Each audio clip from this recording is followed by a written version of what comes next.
was awesome, but super difficult. Anyway, so I grew up on basically my Mario is Sonic. A lot of people, they grew up on Super Mario Bros, Mario games, Nintendo games, and I did too. We got the next console, second console was Nintendo 64, but my first console was Sega Genesis, so I grew up on Sonic. Sonic the Hedgehog 2, I liked a lot more than Sonic the Hedgehog 1. I've actually never, after all this time, I've never beaten Sonic the Hedgehog 1. I've gotten close, but there are just certain things that they added in Sonic the Hedgehog 2, and the level design is better, and it plays better. There's more to it, and it's just more fun. You can tell that the first one, they were kind of like, this might be a good idea, and then they like fine-tuned it and made Sonic the Hedgehog 2. And then Sonic the Hedgehog 3 is also good, but they almost like take it a little bit too far to where the simplicity of it is kind of lost. And it's still a great game, but Sonic the Hedgehog 2 is that sweet spot between too simple and too complicated, where they just kind of hit the mark, where it's just fun and it's well made, and I love all the levels. The music's great. It's got some of the most memorable Sonic tracks in there. You boot it up and you start the game, and then Emerald Hill Zone shows up first. And once that intro song starts playing, I'm just like, here we go. Like, it's just instant nostalgia, let's do this thing. Just very charming game. It's just fun to learn the levels, because there isn't one set path. Well, sometimes there is, but there's usually a couple different ways you can go. It's a side scroller, of course, but there are different areas you can go up or down or whatever. So you get to kind of, the more you play it, the more you learn what's the best way, where the rings are, where whatever. So anyway, I really enjoy the game. I want to do a playthrough for this channel at some point. I don't know. I have it for PlayStation. It's been brought through. I had it for Genesis, of course. I had it on my computer at one point. I can't remember how I did that. I had it for GameCube. There was a Sega collection on GameCube, or it was actually just a specific Sonic collection for GameCube I had. And then I have it now I have a Sega collection for PlayStation, so it has followed me everywhere. It also won, and this is super funny, but it won Best Graphics. Game Informer gave it the Best Graphics Award in 1992. It's just funny to play the game now and think that this 8-bit side-scrolling, platformer won Best Graphics of the Year award. So that's just funny, but good for them. So we have 2 in 1999, and the next one is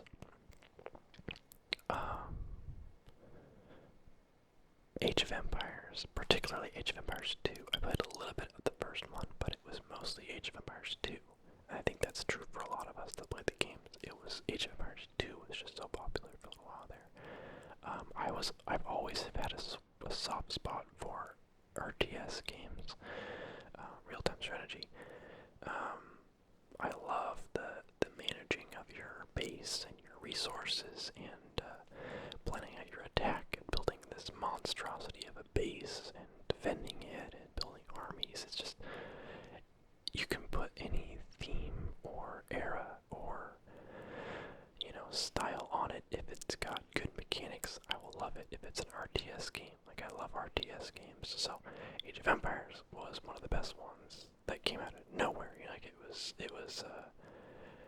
It was just such a gem of an RTS, where it really took the RTS genre had been kind of going for a little while.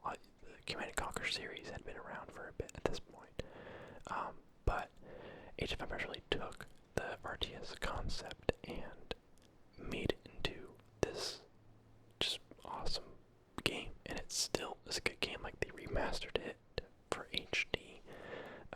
People still play it today. It's just, it holds up because the mechanics are so well done, and it just plays really well.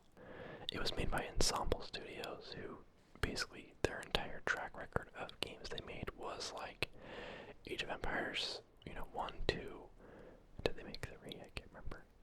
I don't know, but they made Age of Empires, Age of Mythology, the Star Wars Galactic something, which was the same exact game engine as Age of Empires 2. It almost looked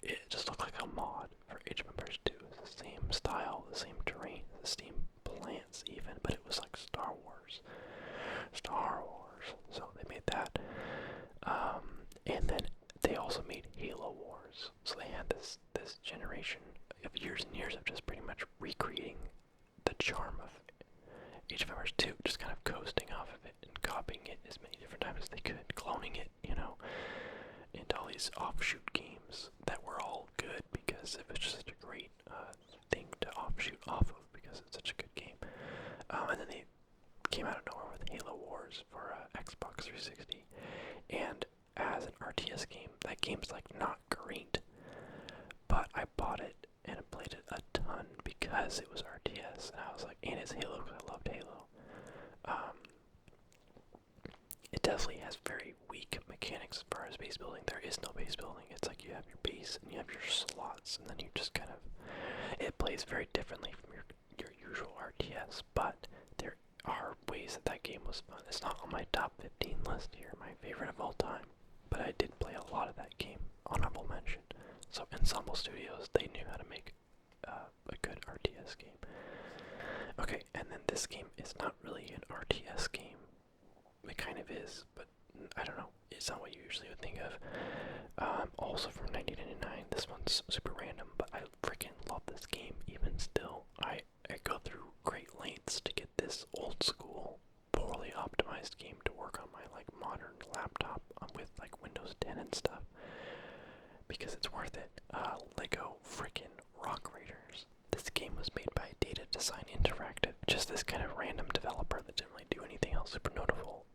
They were just this British developer that made a bunch of other games that you've never heard of. I read their list and I was like, I haven't heard of any of these, but they made like a Rock Raiders, which is this kind of top-down cave. You're in a cave, you have your base. It starts out as one base. You spawn Rock Raiders, which are just guys with drills. It's all Lego stuff, and then you dig through the walls, different types of terrain, and you open up more caverns, and you collect ore and energy crystals, and you expand your base, and you just get to explore these caverns, and there's usually an objective of collect how much of this or that, or save this, or find this, but there's just there's a surprising amount of like fun stuff to do in depth. Like you can train each individual Rock Raider to use different tools and to be, different skills, so they can pilot different vehicles. And you can have vehicles, and there's small ones, big ones, and ones that fly, ones that also can drill. And anyway, I don't know what it is about this game. It's so simple in concept, but it's just it's just satisfying to explore and open up these big caverns, and it's like kind of my stress-free kind of game. Like I don't really play it much anymore. I'm talking about like it's still on the, on my desktop, but there's some where you have a limited oxygen supplies. You do have to kind of work fast, or you use a smaller crew, so there's less people using up air, or you can just use a huge crew and try to get everything done fast. But it's just such a fun, simple game that you just kind of, you build your base, you collect your stuff, you upgrade everything, you get these big vehicles, you open up these huge caves, as time goes on, and the energy crystals, they glow green, and they look really cool, and I always am like, those look real cool. I love things that glow green, glowy crystals. Anyway, I don't know what else to say about that game. It's good, and I don't think anyone watching this is going to know what that game is, and if you do, you're not going to be able to go and play it, because it's really, really hard to make it work on a computer nowadays, but I usually can get it to work in like a weird, like bad resolution, like windowed mode a little bit. There's like no sound or like glitchy or whatever, but sometimes I can get it to work just for old time's sake. But anyway, good game. Okay, next on the list, 2001, the Halo series. Halo 1 came out in 2001. Obviously the Halo series is still around and still going, but I put this one as 2001 because that's where it all began, and I played Halo 1 when it came out. I would have been 8 years old at the time, but my big brother's friends had it for Xbox, the original Xbox, and so I got to watch them play it, and then at one point in time, I actually got to play it. And then thus began my lengthy journey of being hugely into the Halo series as a whole. Halo 1 is nostalgic. The campaign is probably my favorite campaign out of the series. 3's campaign is great, and 2's campaign is great, so I don't know if I ever could pick a favorite. But nostalgia-wise, there's some really fun missions in Halo 1 that I enjoyed, and they're just fun to go back and play. The multiplayer I played on a PC back in the day, and then you eventually got it for console, where they have to play it on console. That was always fun. I spent probably hours-wise. I probably spent most of the time in Halo 1 just playing co-op as a campaign with friends. That was what that game was to me. Since we didn't play online Halo on Xbox, we just played the campaign. We just played, the two of us. I'd play it with this friend, I'd play it with that friend. Anyone that came over was like, you want to play the Halo campaign? So I played mostly the Halo 1 campaign. Halo 2, I played a little more multiplayer. I loved the dual wielding. Needlers was perfection. I loved Halo 2's campaign, not as a whole, but it had some really cool missions. It had the one where you're in the city, and the scarab is like crawling over the buildings and like blowing stuff up, and you get to take it down. That mission is freaking sick. The rest of the campaign I really can't say much about because I don't really remember much of it, and that says enough about it. I remember it being good, but I always think about that city level with the scarab. That mission was awesome. I replayed that one a lot. Halo 3 is when I started getting into the multiplayer big time. Like any of my FPS skill or ability that I still maintain and have kept sharp today is all because of how much time I spent playing Halo 3 multiplayer. Like, you get a certain, coordination down from playing a lot of the same thing. You get the whole jumping and strafing and the headshots and the throwing grenades and all that.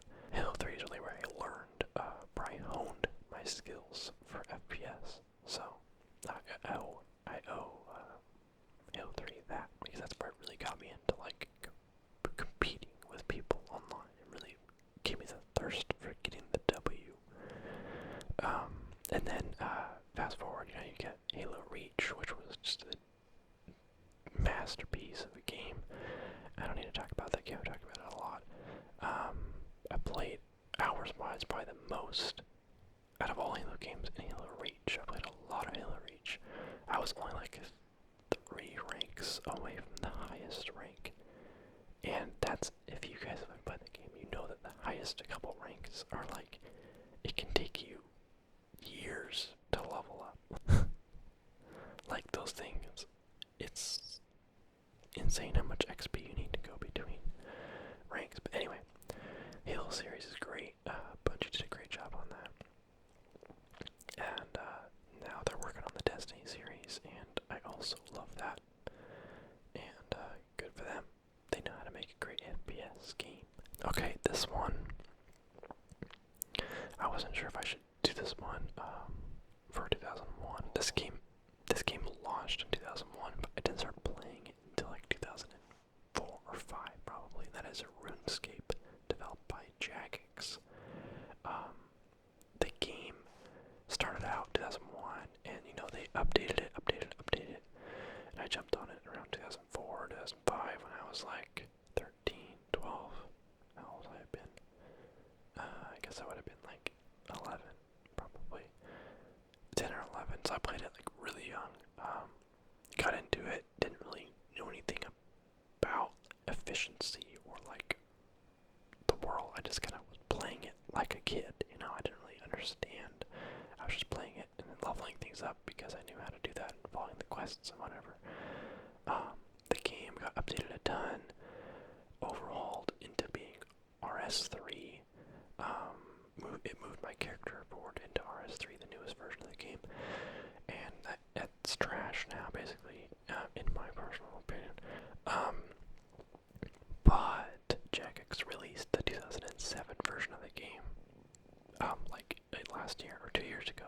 So how the game was at its peak, as I would say, 2007, is now playable now, and that version is being updated, not updated, but like they're tweaking it and adding, stuff within the realm of what's okay to add, so we don't repeat history, So RS3 is still there, not really that active. It's there, and it's pretty active, but old school version is a lot more popular, and it is for mobile. I've been playing it a lot again, and kind of been reliving some of the nostalgia of it. It's funny playing it now because I actually am delving into the depth of it and understanding how to like train better, be more efficient, reading online what gear is best, and etc. etc. So I progressed way past what my old character was in way less time, just because I'm smarter now, I guess. I don't know, but I love the game. I love the old school charm of it. It's still, I mean, the graphics are garbage by today's standards, but it's not about the graphics, it's about the fun, right, guys? It just, there's so much to do in that game. There's so much to grind for. There's so many quests. The world is huge. You can be whatever you want. I feel like a lot of RPGs and MMOs these days they take a lot of your creative freedom away, where they say, hey, which class do you want to be? Which race do you want to be?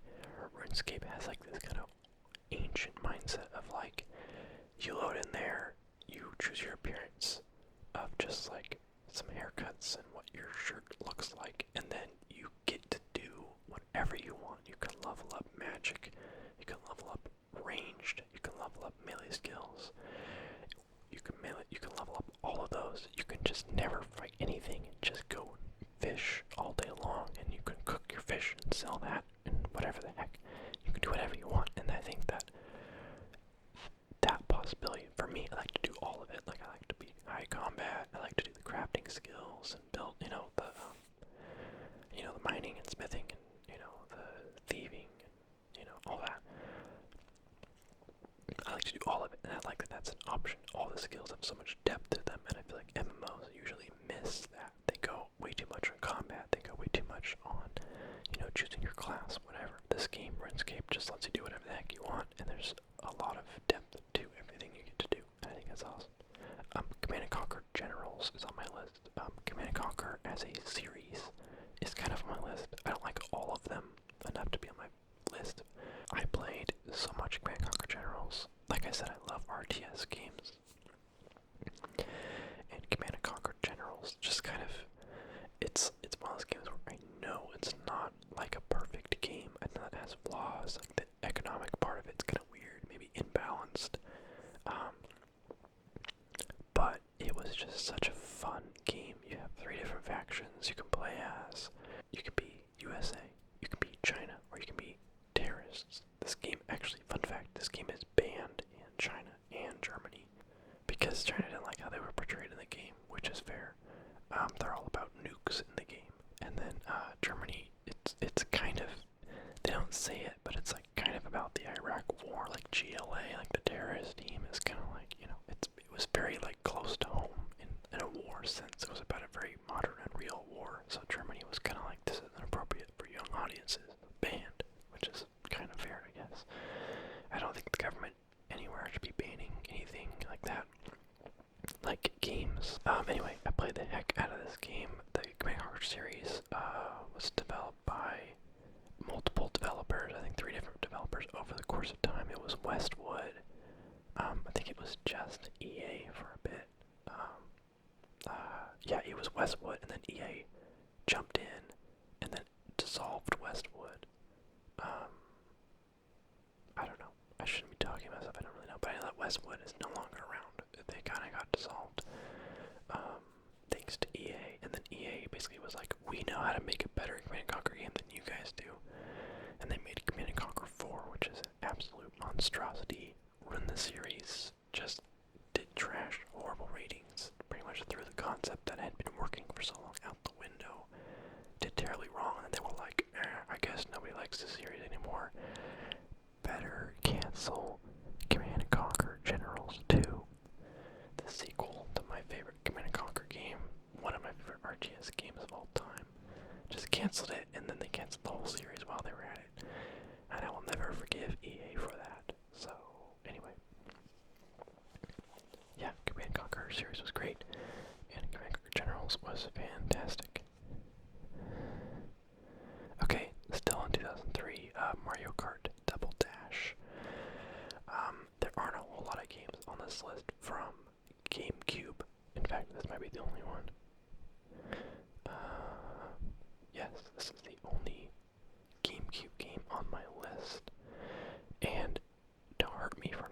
Super Smash Bros. On here. I love Super Smash Bros. Melee is my favorite one, but I never spent enough time. It was a fun game to get together, like when you had friends over and you play it, but there's not enough depth or like things to do for me to like spend hours and hours playing it. You need to play a couple rounds, you're done. Like, it's a good game, but it's not like, it can never be like my main game, you know what I mean? Mario Kart Double Dash, however, it was the first game we got for GameCube. It actually came with our GameCube, and played the heck out of it. I love the track design. I love the simplicity of, you know, the pairing of your characters, everyone's special abilities, or their special item, I guess. So I would always do Koopa Troopa with Diddy Kong. So you have the triple red shell to throw in front of you as offensive capability, and then you have the big banana but you behind you as defensive capability. I mean, just that was my Mario Kart Double Dash build. Yeah, it's whatever, it's no big deal.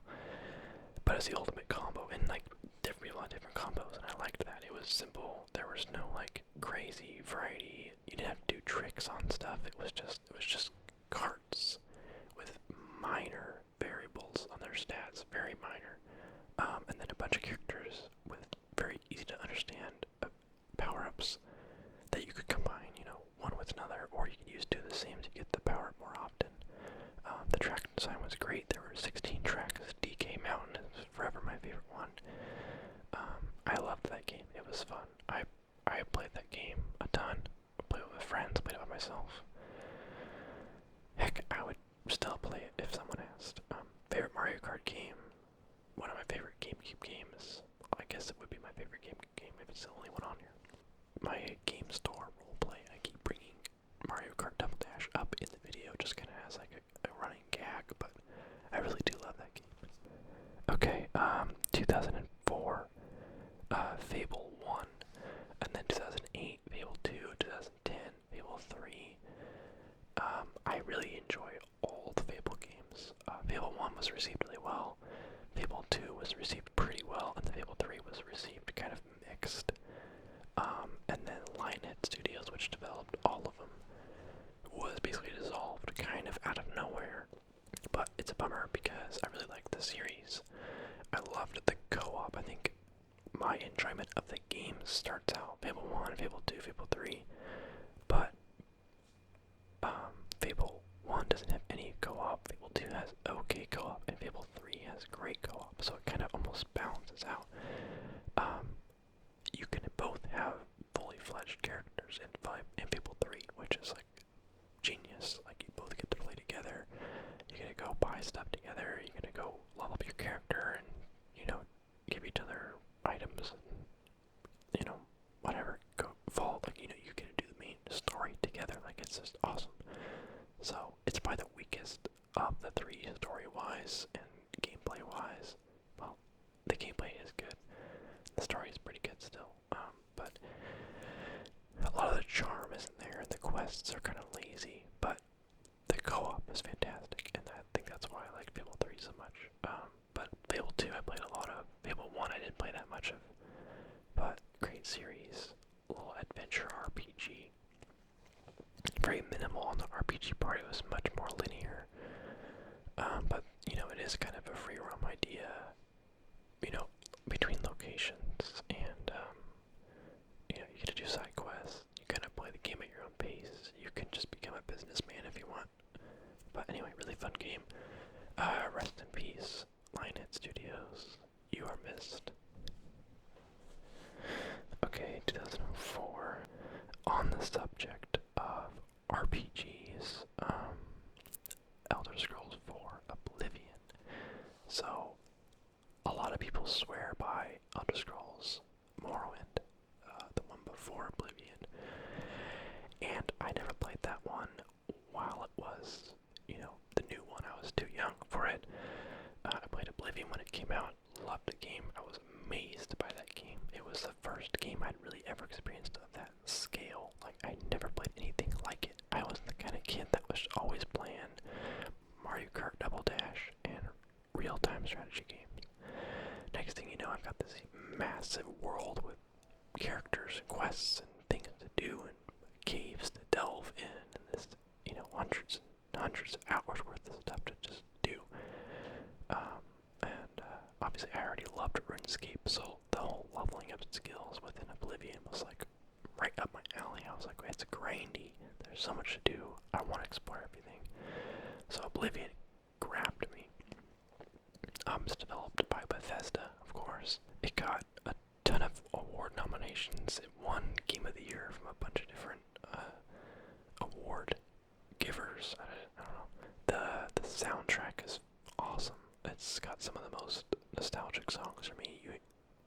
It's the kind of music that I would put on just at home. I would let Oblivion soundtrack is just wonderful. Jeremy Soule, or Soleil, I don't know, is the guy who's done all the soundtracks for the Elder Scrolls games. He did the soundtrack for, he's done the music for Guild Wars, he did the music for Knights of the Old Republic and some other ones. He's just like a great composer. He's like the Hans Zimmer of the gaming world, or, John Williams of the gaming world. He's just awesome. I'm glad that Bethesda has him because he knows what he's doing. Anyway, great game. Such an amazing feat.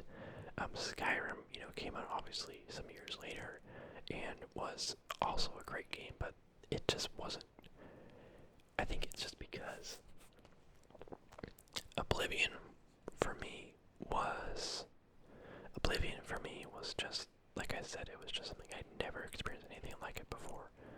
And I was just amazed by just the technological feat of how big it was and how much there was to do and how detailed it was. Obviously the graphics don't hold up that well today, and the detail is, we've seen better now, but I liked it a lot more than Skyrim. Skyrim kind of slimmed down the game. It kind of casualized the magic system, the leveling up system, the perk system. A lot of the quests are much more fetchy in Skyrim. The world's a little more bland in Skyrim. Whatever, but both games are great. I loved Oblivion a lot, and I also love Elder Scrolls Online. It's a great game. I love exploring the world. It's much less detailed and slimmed down into kind of MMO style, obviously, but I just love Tamriel and the whole Elder Scrolls universe. So bring it on, Elder Scrolls 6. Okay, back to RTS. 2006 Battle for Middle-earth 2. 2 specifically. I never played the first one. Sorry. This game was developed by EA. And obviously when I say EA developed a game, like there are so many different studios of EA. There's EA Los Angeles, there's EA freaking, I don't know, there's EA everywhere. There's a lot of different studios. So when I say EA, I don't know which one it was, but one of the EA studios developed this game. It's a RTS. It is an awesome game. I love the Lord of the Rings universe. You know this about me already. I love Middle-earth and Tolkien's world. So an RTS game in that vein has my attention. And the game was actually really well made. It had 6 different factions to play. You could be the men, the elves, the dwarves, Isengard, goblins, or Mordor. Each of them had their own set of structures and units and heroes and upgrades and special abilities, and they were 6 factions in an RTS game is a huge deal. Like most RTS games will give you like 3 or 4. Like Command and Conquer Generals give you 3, right? And that I spent hundreds of hours on that game, even thousands of hours on that game, with 3 factions to play. So when a game gives you 6, it's like, wow, 6, and they're all very unique to each other. Like the elves, they have lots of archer units, and their upgrades give them like Silverthorn, like glowing blue arrows, and like glowing gold armor. And one of their special units they can get is the Ents, the tree people. And then you can get the eagles. You can train heroes like Legolas and his dad Thranduil, Elrond, frickin' Arwen, all of them, Haldir, Glorfindel, all, you can do whatever the heck you want. Just heroes. And so they all have their own unique play to them, my favorites were always elves because they were just super OP. Those arrow upgrades, you could just get like 6 battalions of the archers with those arrows, and you could just win the game. Like you did it super OP. The goblins are fun to use because their best hero was Drogoth, the Dragon King, which is this freaking huge dragon that could just murder everyone, and that was fun. So it was like an RTS game, but the sky was the limit. It wasn't just like tanks and soldiers versus each other. It was like goblins and giant spiders and giant eagles and dragons and, the Balrog and, catapults and walls and, it's just really fun. It's not a game that you could play. It wasn't super balanced. Like I said, elves were OP, Isengard was absolute trash, Mordor was okay. It was mostly men, elves. In fact, all the good races were really good. Goblins were okay. Anyway, it's a little imbalanced, but a really, really fun game. I spent a lot of time playing it. I also had it for Xbox 360 in addition to PC. It played kind of weird on Xbox. It was very like glitchy, and the frame rate was like would just get bad for no reason, and it would just freeze. So anyway, but for PC, it played like a dream. A wonderful game. I bought multiple copies of it when it was new. I would play with my friends and my brothers, and so that was fun. But I love RTS games, and that was one of my favorite ones. The game, EA's contract, or the developer, I shouldn't say EA, because I'm not for sure, but the developer of the game's contract with New Line Cinema, the people that own the rights to Lord of the Rings, their contract expired at the end of 2010, so only 4 years after the game came out, which means like they had to cut the servers and they couldn't make any more copies of the game. So the game now is like super expensive. Like there's an expansion for the game that I'll probably never play because it's like $300 on Amazon. It's like super expensive, and the game itself is like $100 or so. So yikes. But anyway, that's Battle for Middle-earth 2. Wonderful RTS. And next up, also 2006, also an RTS game. A weird one you might not have heard of is Rise and Fall: Civilizations at War. Now this game was like not super smooth, not super well made. Graphics were a little bit wonky. Animations were kind of cheap. But you ready for this? But this game was awesome because, as lots of games are doing at the time, you would build your army and you could have a hero. So the factions, I don't remember all the teams, but you could be Rome, Greece, Persia, Egypt. You could be, that era of, countries, races, fighting each other, and each one had their own unique heroes. They had 2 heroes per team. And what made this game cool is you'd make your army, you'd create your hero, you'd level them up, and then you would push a button, and you're up here, and suddenly you're down here, third person, controlling your hero on the battlefield. And that was such a, I want another game to do that concept, because the reason why this game's on my list is because that concept just blew my mind. I loved RTS games, I loved big battle, like war games, and I loved, just fighting games in general. That kind of a game, third person wise, would have been a good game too. Combining the two was just genius. I love that, and it worked okay. It didn't even work that well, but it was enough to be like, oh my god, this is awesome. I love this game. It was really fun to play. There were cool ship battles. You could build a ship, you could go on the ship, then you could ram other ships, and being in your hero mode on the ground third person while your ship rammed someone else was freaking cool, man. So I want someone to take that concept and make a game. I remember playing Halo Wars and thinking, imagine if I could push a button and go down the ground as Master Chief or one of the Spartans right now. 10 of 10 would spend $1,000 on that game. Please give. The company that developed it was called Stainless Steel Studios. To further hammer the point, the game wasn't made super well. What kind of a name is that?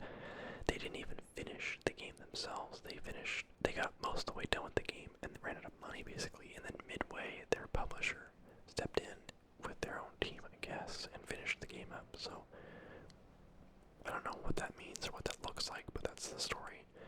So the game got kind of like 80% finished by one studio and then wrapped up by another. And Rise and Fall, Civilizations of War was born. Very, very okay, not even well-made game, but awesome concept, and that's how it landed itself on my top favorite games of all time list. Stainless Steel Studios made a bunch of games that like you've never heard of, but they made Empire Earth, the first one, only the first one I think, which was also a good RTS game. Midway Entertainment did NFL Blitz, Rampage, the old Rampage game, and they made the first Mortal Kombat. They actually started the Mortal Kombat series. They were like, they had everything, but I don't know what they're doing now. Anyway, that's Redfall. That was 2006, now we're gonna go to 2010, looks like the next one. 2010, Battlefield Bad Company 2, and 1, but particularly 2. I got Bad Company 1 used at GameStop just one day, just on a whim. I was like, let's try this out. Played the campaign, I loved it. I loved the game engine, the Frostbite engine, where you can destroy sections of buildings, and if you destroy all walls, the buildings collapse. That was like now it's pretty standard. We've seen that a lot now, but back in 2000 and whatever the first one came out in 2007 or 8, that blew my mind. I was like, we're playing this army campaign game. It's not anything new or out there, but the fact that you can take a grenade launcher and blow a hole in the wall and then run in the building, awesome. Like, that was such a cool feeling to me. Gameplay is great. The campaign was great. Multiplayer was great. Then Bad Company 2 took it a little bit further. The destruction was that much better. It was Frostbite 1.5 game engine. Now was the updated version. They kind of polished everything that was great about the first one into the second one, where they made awesome maps, bigger maps. They made a lot more stuff, customization, more add-ons, more attachments for your guns, more guns in general. Just bigger, better, crispier. I played so much of that game. I played it from the beta all the way until like I got the PlayStation 4, really. In fact, I still have 2 copies, and every now and then I'll boot it up and just play the Onslaught mode with a friend. It's like it's just you guys versus AI, where you you kill a bunch of AI as fast as you can through the map, and then you win. Super fun. I love that game so much. Battlefield as a series hasn't really captured me the same way since Bad Company 2. It's got a little bit convoluted and too realistic, and then while simultaneously being super unrealistic. It's like, what do you guys want to be, realistic or not? Just pick a side. But Bad Company 2 it really hit the spot for some reason. It was perfect. I love that game. Only a few left here. We've got 2014. 2014 is the Destiny series. Destiny 1 came out in September 2014. Developed by Bungie, partnered with Activision. Fun fact, Activision and Bungie have parted ways, or are in the process of doing so. Meaning Bungie now has full rights of the Destiny series, which is big news. I'm curious to see what will happen now, if this will mean good for the series, or if this will kind of make it slower because there's less funds now. Bungie now has full creative freedom, but they don't have the big money behind them. So I'm curious to see what it'll look like. But anyway, Destiny 1 is a game that I didn't really follow the development of. Being a big Halo fan, I'm surprised. I just really didn't care about it. I had friends that were like, hey, you're gonna get Destiny when it comes out, and I was like, I don't know, I don't even know anything about it. It came out, they tried it, they were like, it's alright. I rented it from Redbox, freaking loved it, like instantly. I was like, this game is awesome. And I think it helped that I didn't read any of the development, because I guess there was lots of expectations people were told or had, and just were not met at all. People got something very different than what they expected, and were thus disappointed. But me, going into completely blind, I was like, I don't know what you guys are talking about. This game's awesome, and thus began my journey with Destiny, because I still play it today. Destiny 2, I'm still playing it. It's 5 years later, 4.5 years later. Well, 4 years and 4 months later. Still playing it. I can't wait to see where the series goes. I am by no means bored of it. I just want to see more. The game's fun. Bungie knows how to make a very smooth FPS game. They know how to make the mechanics feel good. There's lots of fun abilities. There's not a whole lot of depth in your character, and there's the the annoying kind of pick your class, and you get these abilities, but if you want this other ability, oh well, you're not that character. So, but you got the weapons, you got lots of stuff to grind for. You've got random rolls. You can really find which guns you like and pick favorites, and kind of build your loadout. And you can do PvP content. You can do these missions on your own. There's the story missions, are the big 6-man raids, which are like the pinnacle of the whole series. You've got different competitive modes and just collectibles and lore and wow, just fun game. I'm not going to talk a lot more about it because you guys, I literally upload gameplay of it on this channel. You don't need me to tell you about it. You've heard about it. Destiny series, awesome. Two more. 2016, Stardew Valley. This game is impressive. First, I'll say this game is impressive because it was developed by one guy, Eric Baroni, or Barone, I don't know. He goes by Concerned Ape is like his developer name. So this guy just freaking was like, I'm gonna make this game. He made all the music for the game, all the animations, all the graphics, of course, programmed the whole thing. He had never had any experience with making music. That's the most impressive part to me because I'm a music guy. He was just like, I don't really know how to make music. He bought a software called Reason 10, figured out how to use it, made the soundtrack for this game, and the soundtrack is amazing. So what a freaking legend of a person. So Stardew Valley is, at the base you'd think, oh, this is just one of those farming games where you plant your crops and you let them grow and you harvest them and you go sell them. Sure, but you have your farm, you have your base. It's kind of like in Animal Crossing, but with more to it. There's cave delving. There's 200 floors in this cave where there's monsters down there, and you could go mining for different ores. You can, just like in Animal Crossing, you can donate things to museums or to fill out that collection for collectibles. There's items. There's farming, which is a great way to make money. There's fishing. There's all that you can actually have, like friendship. There's a friendship meter for everyone in town. You can give them gifts. You can progress the world around you, upgrade all your tools, whatever the heck. Fantastic game. It's just, the charm of it is it's just a gorgeous looking game. The music is perfect and also wonderful. It's just not a stressful game. It's the ultimate addicting but satisfying game. And it was developed by one guy. And I just want 2-player split screen for console, please. Thank you. It was published by Chucklefish, which also published Starbound, which plays kind of like Terraria, but it's more of a sci-fi game. That game's also really cool. Look that one up. That one's a cool game. Starbound by Chucklefish. Okay, last one, and like I said, this is me going by year. This isn't like, oh, now here's my best game of all time. This is just one of my most recent favorite games of all time, and that is Titanfall 2 by Respawn Entertainment. I played Titanfall 1 back in the day, when that was new. Great game, no campaign, multiplayer was good, it was smooth enough, it wasn't perfect, it wasn't polished, the Titans were a little weird, overpowered. Titanfall 2 comes out, polishes all of it, like really dials down the graphics so it's beautiful, balances the Titans pretty well, makes 6 unique ones, and then adds Monarch, which is trash. The weapons are fun to use, the movement is fluid, the wall running, the sliding, the Titan use, the pilot versus Titan, the Titan versus pilot, the map design, all of it, the campaign, oh my god, the campaign plays like Halo Reach, like it just plays like a charming, Bungie Halo campaign, plus giant robots, wall running, double jumping, and sliding around.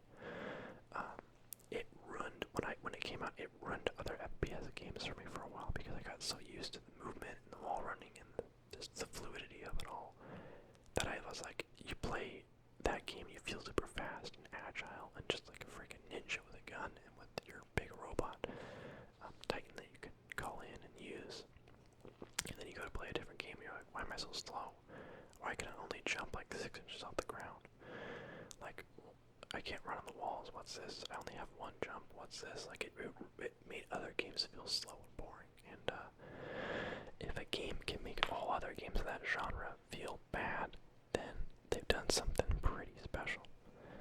But Titanfall 3 is supposedly in the works. They've confirmed they're making it. There's zero word of when or even a rough estimate, so we'll just have to wait. But I'm super excited. That's probably one of my most anticipated games of all time, is Titanfall 3. Yeah. Fantastic game. I love using the different Titans. They all have something to bring to the table. It's not like there's just one or two that's the best. It's like you can use all of them. And I did. I leveled all of them, almost all of them up to Gen 10. I think Ion was Gen 14. It's only going to matter to people that played the game, but my Ion was Gen 14. My Legion was Gen 15. I got my North Star to 10. And my Tone to 10. I think my Ronin's still 7. No. My Tone and my Ronin are 7 each, and my Scorch is like 11. Anyway, I played a ton of the game. My character's Gen is like Gen 20 something. I played a lot of the game. Anyway, fantastic game. Would recommend. I see it on sale for $5 all the time. Play the campaign.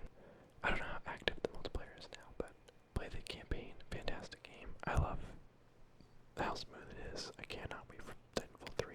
And yeah, that concludes my video. My camera's running out of battery. I've been talking for an hour.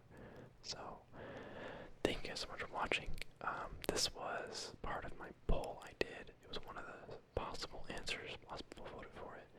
But Fortnite won out over it, which is why I posted that one on Friday. But now this one is here, like I said. So I like the idea of the poll. I think next time I do a poll for what I should upload next, I'm gonna make it so all the answers are like there's no obvious winner. Like when I put Fortnite in there, I knew Fortnite was gonna win. So I was like, next time I'll do a bunch of kind of random videos and you can choose which one. So anyway, thanks so much for watching. I hope you enjoyed listening to me talk about my favorite games. I will see you in the next video. This is your Captain.